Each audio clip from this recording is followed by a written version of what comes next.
बिस्मिल्लाहिर्रहमानिर्रहीम। अस्सलामुअलैकुम नाजरीन, उम्मीद है आप सब ठीक होंगे। आज हम शाम के खाने में बनाने लगे हैं कद्दू शरीफ।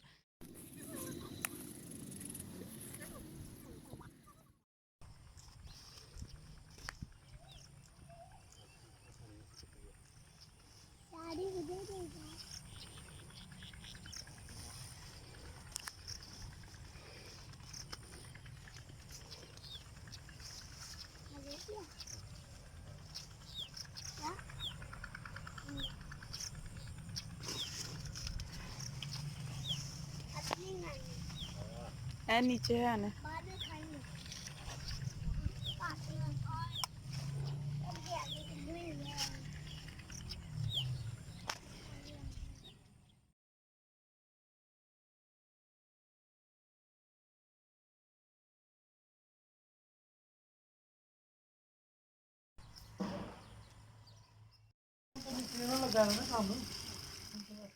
कद्दू को अच्छी तरह धोने के बाद अब कद्दू को छील लेते हैं।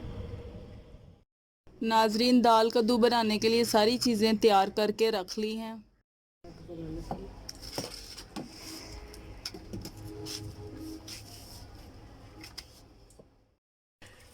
अब प्याज ब्राउन हो गया, अब इसमें टमाटर डाल रहे हैं,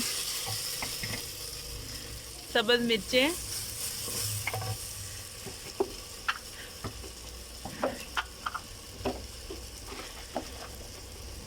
नमक, सुरख मिर्चें, कद्दू ऐड करेंगे, दाल मसूर। देसी स्टाइल में कद्दू तैयार हैं।